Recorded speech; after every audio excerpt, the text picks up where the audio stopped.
দেশের মাটিতে যে শব্দকে জনপ্রিয় করেছিলেন 1928 সাল, 1929 সাল 8ই এপ্রিল আইনসভার মধ্যে বোম নিক্ষেপ করেছিলেন ফাঁকা জায়গায়, কোনো মানুষের যাতে মৃত্যু না ঘটে।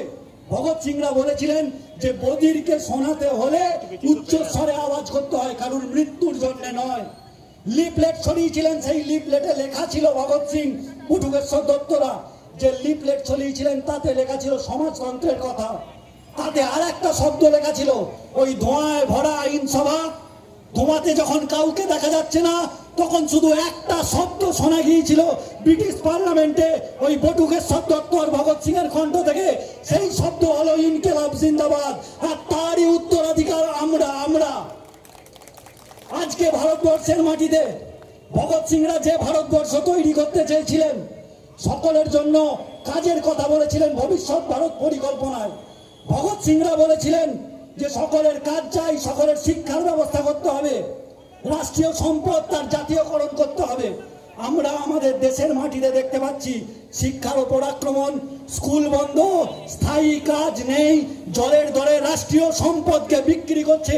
অর্থাৎ ভগৎ সিংরা ইনকিলাব জিন্দাবাদের আওয়াজ তুলে যে দেশ গড়তে চেয়েছিলেন সেই দেশের ওপর আক্রমণ নামিয়ে এনেছে এ রাজ্যের তৃণমূল, এই দেশের বিজেপি।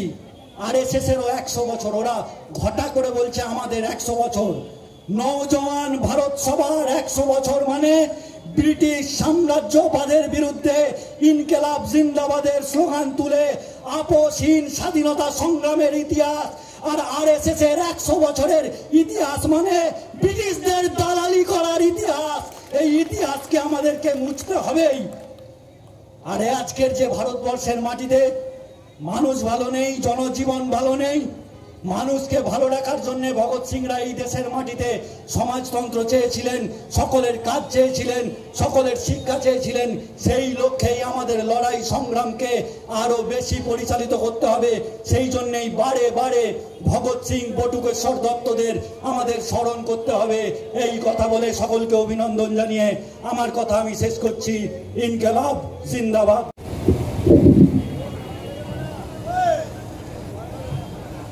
আচ্ছা, কমরেড সভাপতি মঞ্চে উপস্থিত আছেন আমাদের সংগঠনের প্রাক্তন রাজ্যের সম্পাদক কমরেড মীনাক্ষী মুখার্জি সহ এই এলাকার বিভিন্ন প্রান্ত থেকে আগত কমরেডস।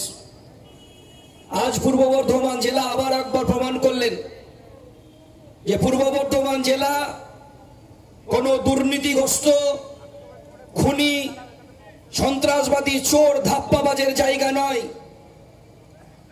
যে পূর্ব বর্ধমান জেলার মাটিতে বটুকেশ্বর দত্তের মতন বিপ্লবীরা জন্মগ্রহণ করেছিলেন, যার বাড়ি থেকে আজকে ইনকিলাব যাত্রা শুরু হলো, যে মাটিতে হরেকৃষ্ণ কমলরা জন্মগ্রহণ করেছিলেন, যে পূর্ব বর্ধমান জেলার মাটিতে স্বাধীনতা আন্দোলনের এক অতীত ঐতিহ্য ইতিহাস রয়েছে, যে পূর্ব বর্ধমান জেলার মাটিতে আজকের সময়ে দাঁড়িয়ে কৃষক আন্দোলনের ঐতিহ্য উত্তরাধিকারীর বহন করছেন আপনারা, সেই জায়গায় দাঁড়িয়ে আপনারা আবারও হাজারো হাজারো মানুষ আজকে রাস্তায় দেখিয়ে দিলেন তৃণমূল বিজেপির চোখের চোখ রেখে মানুষ শেষ কথা বলবে, মানুষ শেষ কথা বলবে, অন্য কেউ শেষ কথা বলবে না। ওরা যতই চেষ্টা করুক, যারা চাইছে এই গোটা পশ্চিম বাংলা তথা গোটা ভারতবর্ষটাকে শেষ করতে, কেন আমরা এই নওজওয়ান ভারত শতবর্ষে আমরা আজকে রাস্তায় নামছি? নওজওয়ান ভারত সভার শতবর্ষে কেন আমরা ইনকিলাব যাত্রা করছি? কারণ এই নওজওয়ান ভারত সভা যখন তৈরি হয় তার মূল উদ্দেশ্য ছিল ভারতবর্ষের বুকে এমন একটা সমাজ তৈরি হবে যে সমাজে কোনো মানুষ না খেতে পেয়ে মারা যাবে না, এমন একটা সমাজ ব্যবস্থা তৈরি হবে যে সমাজে ধনী দরিদ্রের মধ্যে পার্থক্য থাকবে না, এমন একটা সমাজ ব্যবস্থা তৈরি হবে যে সমাজে সব মানুষের হাতে কাজ থাকবে, এমন একটা সমাজ তৈরি হবে সেই সমাজে কোনো মানুষের পেটে খিদে থাকবে না। ভগৎ সিং সেই ভারতবর্ষ চেয়েছিলেন, আর সেই স্বাধীনতা আন্দোলন করতে শহীদ হতে হয়েছিল। সেই ভারতবর্ষ আজকে তৈরি হয়নি। ডিওয়াইএফআই এর জন্মই হয়েছিল সাম্রাজ্যবাদের বিরুদ্ধে লড়াই করতে করতে, আর সমাজতন্ত্রের পক্ষে কাজ করতে এই নওজওয়ান ভারত সভারও একই উদ্দেশ্য ছিল, সাম্রাজ্যবাদের বিরুদ্ধে, সমাজতন্ত্রের পক্ষে কথাকে মানুষের কাছে নিয়ে যাওয়া। তাই 1925 সালে যখন নওজওয়ান ভারত সভা তৈরি হলো, আর 1968 সালে যখন ডিওয়াইএফ, সেখান থেকে এই ডিওয়াইএফআই, এই নওজওয়ান ভারত সভার হাত ধরেই আমাদের ডিওয়াইএফআই এর জন্ম। তাই আমরা ভগৎ সিং, আমরা বটুকেশ্বর দত্তের উত্তরসূরি, আমরা বুদ্ধদেব ভট্টাচার্য, দীনেশ মজুমদারের উত্তরসূরি। তাই আমরা তাদের উত্তরসূরি হিসাবেই আমরা মনে করতে চাই, তারা যে স্বপ্ন দেখেছিল ভারতবর্ষের মাটিতে ক্ষুধা থাকবে না, দুর্ভিক্ষ থাকবে না, হাহাকার থাকবে না, সেই ভারতবর্ষ গড়ার লক্ষ্যে গোটা ভারতবর্ষের মাটিতে ডিওয়াইএফআই, ভারতের গণতান্ত্রিক যুব ফেডারেশন কাজ করতে চাইছে। একটা বিরাট লড়াই শুরু হয়েছে, যে লড়াইয়ে গরিব মানুষকে শোষণ করতে চাইছে ওরা, গরিব মানুষের কাছ থেকে ক্ষমতা কেড়ে নিতে চাইছে। আমরা আমাদের সংগঠনের মূল কথা, সবার হাতে কাজ চাই, সকলের শিক্ষা চাই। আজকে পূর্ব বর্ধমান জেলায় সকলের হাতে কাজ নেই, শিক্ষার পরিবেশ নেই। আপনার বাড়ির ছেলেকে, আমার বাড়ির ছেলেকে পরিযায়ী শ্রমিক হিসাবে অন্য রাজ্যে কাজ করতে যেতে হচ্ছে। কেন? কারণ পশ্চিমবাংলায় কাজ নেই, কৃষি ব্যবস্থা চলছে না, কৃষি ব্যবস্থা ভেঙে পড়ছে। এই পশ্চিমবাংলায় যখন বামফ্রন্ট সরকার আসে, তখন বর্গাদার পাট্টাদারের মাধ্যমে গরিব মানুষকে জমি বিলি বন্টন করেছিল। কেন? গ্রামীণ অর্থনীতির উন্নতি করো, গ্রামীণ গরিব মানুষের হাতে পয়সা দাও। আর গ্রামের মানুষের কাছে পয়সা আসলে গ্রামে ছোট ছোট বাজার তৈরি হবে, আর সেই ছোট ছোট বাজার তৈরি করার জন্য শহরে বড় বাজার তৈরি হবে, আর সেই বড় বাজারের মাল সাপ্লাইয়ের জন্য বড় বড় কারখানা তৈরি হবে। তাই বামফ্রন্ট সরকার, জ্যোতি বসু, বুদ্ধদেব ভট্টাচার্যরা গ্রামীণ অর্থনীতি ফিরিয়ে আনার জন্য গরিব কৃষকের হাতে বর্গাদার পাট্টাদারের মাধ্যমে জমি বিলি বন্টন, সারের দাম কমানো, মাঠে বিদ্যুৎ পৌঁছে দেওয়া, জল তোলার জন্য কেরোসিন তেলের ব্যবস্থা করেছিল। দিদিমণি আসার পরেই প্রথম আক্রমণ নামিয়ে আনলো কৃষির উপরে, সারে ভর্তুকি তুলে দিল। 5 টাকার ইউরিয়ার দাম 10 টাকা হলো, 10 টাকার 10-26-এর দাম 28 টাকা, 30 টাকা, 35 টাকা, 50 টাকা হলো। সারে কালোবাজারি হলো, বড় বড় কৃষি মান্ডি তৈরি হলো, কৃষকের ধান বিক্রি হলো না। তৃণমূলের নেতারা তারা চুরির দুরির দুর্নীতির গুল্লিতে পরিণত করে বড় বড় প্রাসাদ তৈরি করেছে। এই কিছুক্ষণ আগে আসছিলাম, আপনাদের এলাকার উপপ্রধান বিরাট একটা রাজপ্রাসাদ করেছে, যার সাইকেল চালানোর ক্ষমতা নাই, রাজপ্রাসাদ করেছেন। মনে রাখবেন, ওই রাজপ্রাসাদের প্রতিটি বালির দানায় রয়েছে আমার খেটে খাওয়া মানুষের 100 দিনের কাজের টাকা। ওই রাজপ্রাসাদের প্রতিটি ইটের ফাঁকে রয়েছে আমার গরিব মানুষের ঘাম, রক্ত। এমন একটা সময় আসবে, ওই প্রাসাদের দায়িত্ব আপনাদেরকে নিতে হবে। নেবেন তো? নিতে হবে। আপনাদের টাকায় প্রাসাদ, আর এই প্রাসাদ দখল করার জন্য ডিওয়াইএফআই আপনাদের সঙ্গে থাকবে। আর যে বিরাট যুদ্ধে আমরা নেমেছি, এই লড়াইটা আসুন একসাথে লড়ি। সকলকে অভিনন্দন, লাল সালাম জানিয়ে আমি আমার কথা শেষ করছি। ইনকিলাব জিন্দাবাদ, ডিওয়াইএফআই জিন্দাবাদ। কংগ্রেস সভাপতি এবং মঞ্চে উপস্থিত আছেন রাজ্যের নেতৃত্ব, প্রাক্তন নেতৃত্ব এবং এই ইনকিলাব যাত্রায় যারা অংশগ্রহণ করেছেন, যারা পদযাত্রীরা এবং এই এলাকার মানুষ যারা এখানে উপস্থিত হয়েছেন। আমার আগে আমার সভাপতি বলছিলেন, নওজওয়ান ভারত সভার 100 বছর। ভগৎ সিং, বটুকেশ্বর দত্ত, সুখদেব, রাজগুরু, সেই নওজওয়ান ভারত সভা স্বাধীনতা, সমাজতন্ত্র, গণতন্ত্রের লক্ষ্যে নতুন ভারত গড়ার স্বপ্ন, সেই স্বপ্নকে বুকে নিয়ে আজকে ডিওয়াইএফআই পশ্চিমবঙ্গ রাজ্য কমিটি এবং আপামর পশ্চিমবঙ্গ তথা বর্ধমানের মানুষ, তরুণ, ছাত্র, যুবরা রাস্তায় নেমেছে আবার নতুন করে পশ্চিমবঙ্গ তথা ভারতবর্ষের বুকে এই চোর, ডাকাত, দুর্নীতি লুটেরা লম্পটদের যে সরকার চলছে সেই সরকারকে উৎখাত করে ফেলে সাধারণ জনগণের সরকারকে প্রতিষ্ঠিত করার লক্ষ্যে এই তরুণ সমাজ আজকে নতুন ভাবে রাস্তায় নেমেছে। সকালবেলা যখন এই রাস্তা দিয়ে গেছি বটুকেশ্বর দত্তের বাড়িতে, রাস্তা জুড়ে সাদা ঝান্ডা পতপত করে উঠছিল। এখন যখন মিছিল করে ফিরছি, দুপুরবেলা চোর ডাকাতগুলো মাঝে মাঝে তৃণমূলের ডান্ডাগুলো গুজে দিয়ে গেছে। বর্ধমানে ডান্ডা গুজছে, কিন্তু ডিওয়াইএফআই যখন উত্তরবঙ্গের মানুষের পাশে ত্রাণ নিয়ে গেছিল তখন এই তৃণমূলের চোরদের একজনকে উত্তরবঙ্গে খুঁজে পাওয়া যায়নি। সরকার চালাচ্ছে, উত্তরবঙ্গে মানুষ মরছে, আর দিদিমণি দক্ষিণবঙ্গে কলকাতায় বসে ধেই ধেই করে নাচছেন। এটা রাজ্যের মুখ্যমন্ত্রী? লজ্জা হয়, লজ্জা হয়। পশ্চিমবঙ্গের বেকার ছেলে মেয়েদের ভবিষ্যৎটাকে কোথায় নিয়ে গেছেন? কোথায় নিয়ে গেছেন ছেলে মেয়েদের ভবিষ্যৎটাকে? প্রতিনিয়ত শিক্ষিত ছেলে মেয়েরা ধর্ণা মঞ্চে বসে পড়ছে চাকরির জন্য, ন্যায্য পথে চাকরির জন্য রাস্তায় অবরোধ, ধর্ণা মঞ্চ খেতে বসতে হচ্ছে শিক্ষিত ছেলে মেয়েদের। আর পাড়ায় পাড়ায় গজিয়ে ওঠা গুন্ডা মস্তানগুলো বাড়ির পর বাড়ি, জমির পর জমি, ফ্ল্যাটের পর ফ্ল্যাট, এখানে সম্পত্তি ওখানে সম্পত্তি। 2011-র আগে যাদের বিড়ি ফোকার পয়সা ছিল না, 2011-র আগে যাদের ভাঙা সাইকেল হাওয়া দেবে কোথা থেকে সেটার পয়সা ছিল না, 2011-র আগে যাদের টিনের টালি বাড়ি, কি এমন উন্নয়নটা করলো 2011-র পর? দেখুন কত কোটি টাকার সম্পত্তি বানিয়েছে। পঞ্চায়েত অফিসগুলোর, পঞ্চায়েতের প্রধানগুলো, তৃণমূলের লম্পট গুন্ডাবাজগুলো বসে আছে, গরিব মানুষের টাকা লুট করছে আর নিজের পকেটে ভরছে। গ্রামের উন্নয়ন হচ্ছে না, মন্ত্রীর ছেলে মেয়ের উন্নয়ন হচ্ছে, মন্ত্রীর বাড়ির উন্নয়ন হচ্ছে, পঞ্চায়েত প্রধানের বাড়ির উন্নয়ন হচ্ছে। গ্রামের রাস্তা হচ্ছে না, কিন্তু পঞ্চায়েত প্রধানের বাড়িতে নতুন করে দুতলা ঢালাই হচ্ছে। গরিব মানুষের টাকা লুট করছে, বাপের সম্পত্তি মনে করে খাচ্ছে, দাচ্ছে, ঘুরে বেড়াচ্ছে। এ চলতে পারে না, পশ্চিমবঙ্গে চলতে পারে না। যে পশ্চিমবঙ্গের বুকে ভূতদেব ভট্টাচার্য তরুণদের স্বপ্ন দেখিয়েছিলেন, কাজের স্বপ্ন, মান সম্মান নিয়ে মাথা উঁচু করে বেঁচে থাকার স্বপ্ন, সেই স্বপ্নকে ভেঙে দিয়ে মদ, গাঁজা, নেশা, বিরিয়ানির প্যাকেট ধরিয়ে যুবদেরকে বুথের পর বুথ দাঁড়িয়ে বুথ লুট করাচ্ছে, বন্দুক পিস্তল তুলে দিয়ে ছেলে মেয়েদের ভবিষ্যৎটা করে দিয়েছে গুন্ডা মস্তান তৈরি করা। পশ্চিমবঙ্গের ছেলে মেয়েদের ভবিষ্যৎ এদিকে যেতে পারে না।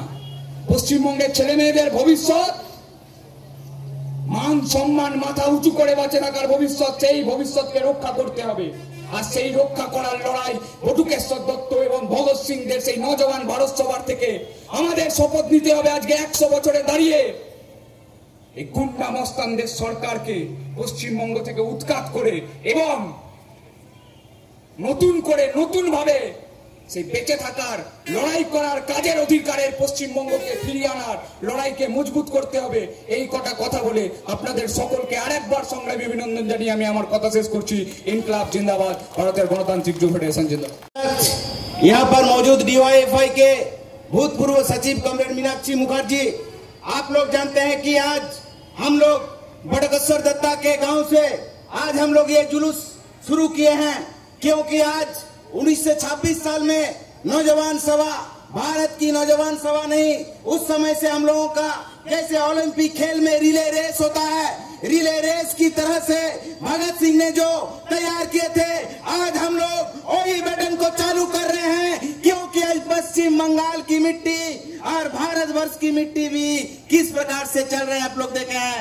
हमारे डीवाईएफ 1968 সালে ত্যাগরাজ হলে যখন তৈরি হয়েছে, কমরেড বুদ্ধদেব ভট্টাচার্য, কমরেড দীনেশ মজুমদারদের নেতৃত্বে আমাদের সংগঠনের প্রতিষ্ঠাতা সম্পাদক কমরেড বুদ্ধদেব ভট্টাচার্য বলেছিলেন, কৃষি আমাদের ভিত্তি আর শিল্প আমাদের ভবিষ্যৎ। এখন পাড়া এলাকায় মহল্লায় চায়ের দোকানে বলছে বাবু বুদ্ধ বাবু বলেছিল কৃষি আমাদের ভিত্তি আর শিল্প আমাদের ভবিষ্যৎ। আর তৃণমূল কংগ্রেসকে দেখে মনে হচ্ছে তৃণমূল কংগ্রেসের হচ্ছে দুর্নীতি হচ্ছে ভিত্তি আর জেলখানা হচ্ছে भविष्य। এটাই তৃণমূল कांग्रेस। हम लोग बोलना चाहते हैं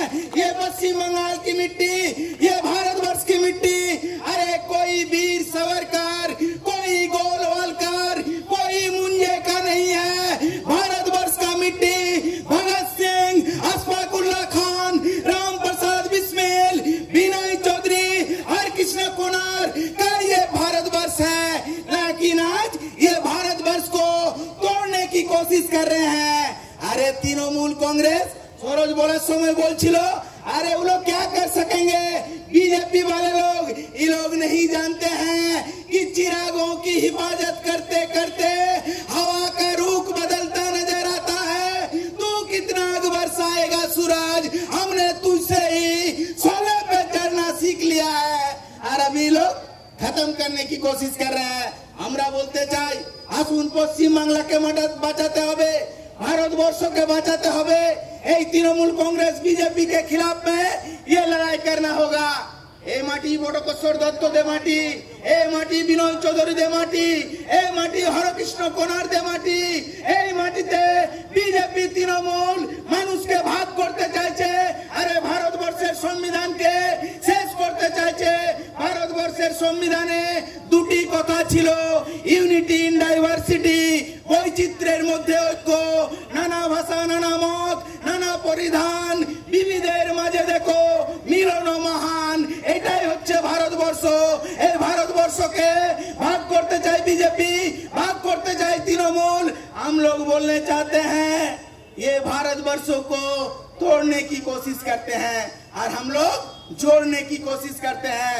लेकिन आज जो चल रहा है ये सिलसिला इनके खिलाफ में लड़ाई करना होगा। आइए दोस्तों, हम लोगों का ये अभी भी चलेगा। लेकिन आज क्या हो रहे हैं? आज भगत सिंह जो संगठन तैयार किए थे, भगत सिंह का भारतवर्ष, ये भगत सिंह का भारतवर्ष एक चमकता हुआ भारतवर्ष। लेकिन मोदी जी, मोदी है तो मुमकिन है। हर हर मोदी, घर घर मोदी, मोदी लाओ देश बचाओ। अरे 56 इंच अभी 28 इंच का हो गया है। यही तो मोदी जी है। मोदी जी क्या बोले थे? साल में 2 करोड़ बेकार नौजवान को नौकरी देंगे। क्या हुआ तेरा वादा? ये तो मोदी का वादा है, ये तो झूठा वादा है। मोदी और दीदी दोनों एक है। हिंदी में कहावत है कि 2 हृदय मिले 2 सुमन खिले, 2 सपनों ने श्रृंगार किया। मोदी और ममता ने साथ साथ चलना स्वीकार किया। यही मोदी और यही ममता है।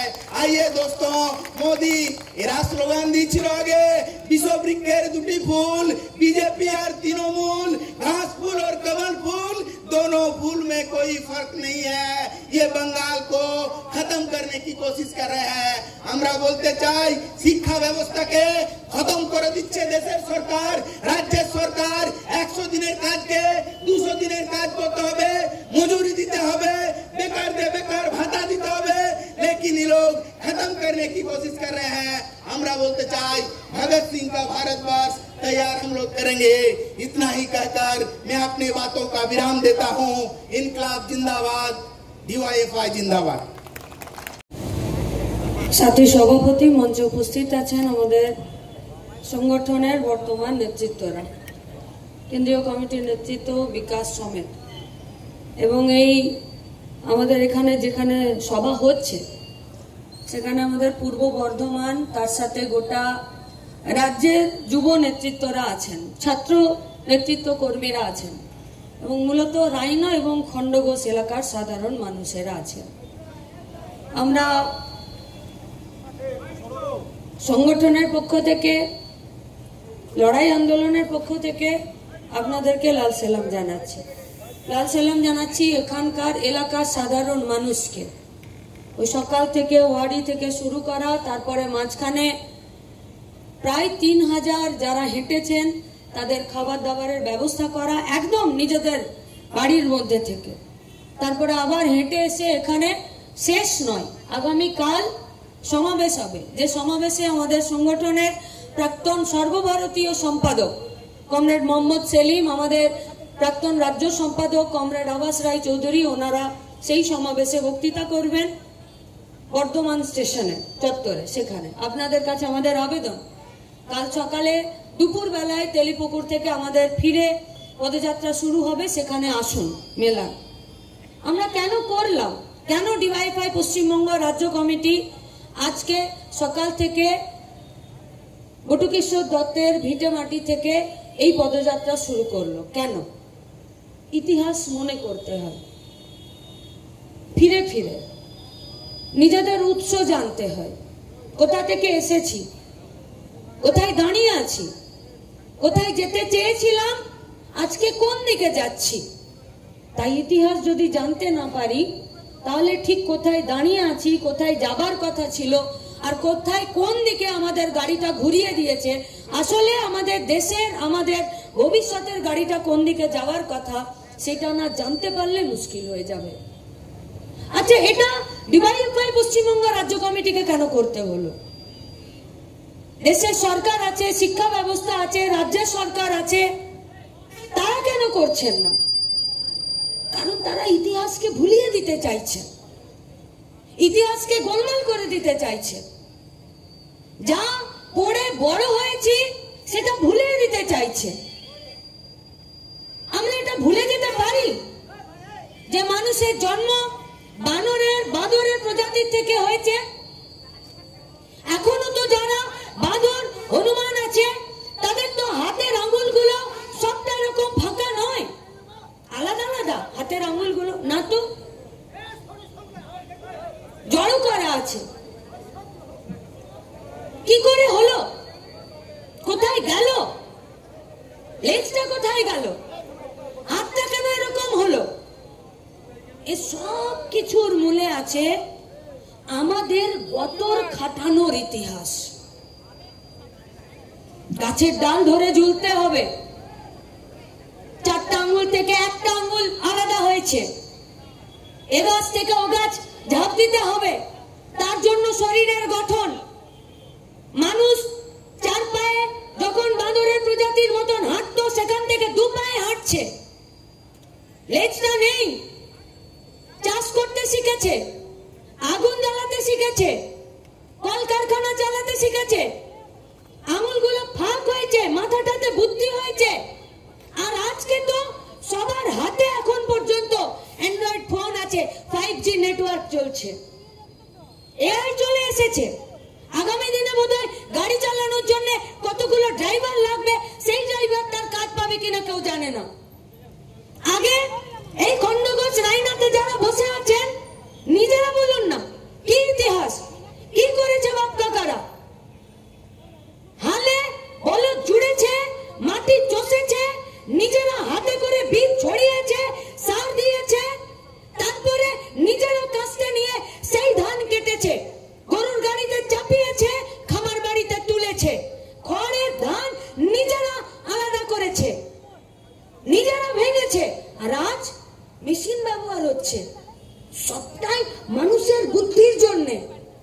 কিন্তু আজকে দেশের আমাদের পড়াশোনার সিলেবাস, আমাদের পড়াশোনা করার বইগুলোতে কি লেখা থাকবে এসব ভুলিয়ে দিচ্ছে। আমরা যার ভিটে মাটির থেকে পদযাত্রা শুরু করলাম, বটুকেশ্বর দত্ত, যারা পার্লামেন্টে বোম ফেলেছিল কিসের জন্য? সভাপতি কমরেড অয়নাংশু সরকার বলেছেন যে बहरों को सुनाने के लिए धमाका जरूरी है, जिन लोगों को सुनाई नहीं देता है उन लोगों को सुनाई देने के लिए जोर से बोलना पड़ता है, इसीलिए वो लोग पार्लियामेंट में बम फेंके थे। लेकिन कोई मरा था? नहीं। কারো রক্তপাত হয়েছিল? না, হয়নি। ভগৎ সিং এর সঙ্গে গিয়ে শুধুমাত্র গোটা দেশে ব্রিটিশদেরকে খেদানোর যে লড়াই ছিল, সেই লড়াইয়ে গোটা দেশের সাধারণ ছাত্র, যুবক, কম বয়সী, মেহনতি, কৃষক, শ্রমিক তাদেরকে আরো বেশি উদ্বুদ্ধ করার জন্য এই কাজ করেছিলেন। আর আজকে দেশের সরকার, রাজ্যের সরকার নির্লজ্জ বেহায়ার মতন এই ভগৎ সিং, বটুকেশ্বর দত্তদেরকে বলছে যে এরা আতঙ্কবাদী ছিল, এরা সন্ত্রাসবাদী ছিল। তাহলে আজকে ডিওয়াইএফআই এর কাছে, আজকে বামপন্থীদের কাছে সব থেকে বড় দায়িত্ব হলো নিজেদের দেশের, নিজেদের অতীত, নিজেদের ঐতিহ্যকে ফিরে সাধারণ মানুষের কাছে জানানো। তাই আমরা বটুকেশ্বর দত্তের ভিটে মাটি থেকে শুরু করেছি। তাহলে আমাদের মাটি হলো বটুকেশ্বর দত্তের মাটি, আমাদের মাটি হরেকৃষ্ণ কঙ্গারদের মাটি, আমাদের মাটি এদেশের বামপন্থী আন্দোলনের মাটি, আমাদের এই পশ্চিমবঙ্গের মাটি, তেভাগার আন্দোলনের মাটি, আমাদের মাটি। যাদের কুকুর বেড়ালদের নামে জমি লিখে রেখেছিল, তাদের পেটে হাত ভরে জমি বার করে গরিব মানুষকে বিলিয়ে দেওয়ার জন্য বামফ্রন্ট সরকারের ইতিহাস, তার মাটি। আর সেই মাটির এই খণ্ডঘোষ রাইনার কমরেডরা কর্মীরা, সাধারণ মানুষরা দুর্বল হতে পারে না। বটুকেশ্বর দত্তরা ভগৎ সিংদেরকে খেদিয়ে দিয়েছিল, আর আমাদেরকে দামোদরের বালি আর মাটি পাচারের গুন্ডা তৃণমূল বিজেপিদেরকে খেদাতে হবে। এই মাটি আমাদের কাছে এই চ্যালেঞ্জ চাইছে। কি হবে তো? হবে তো? নিজের বুকে হাত রেখে বলেন তো, এই খাকি উর্দি পরে যে সরকারি গুন্ডাগুলো দাঁড়িয়ে আছে এখন গাড়ি পার করছে, এরা যদি চোখ খুলে থাকতো দামোদরের বালি পাচার হতো? হতো বালি পাচার? তাহলে এদেরকে আমরা আমাদের ট্যাক্সের টাকাতে বেতন দিই কি? এদের বইয়ের গয়না আমাদের রক্ত ঘামের টাকায় হয়। এদের ছেলেপুলেরা আমাদের টাকায় লেখাপড়া করে। কোনো অন্যায় নয়, এটাই নিয়ম।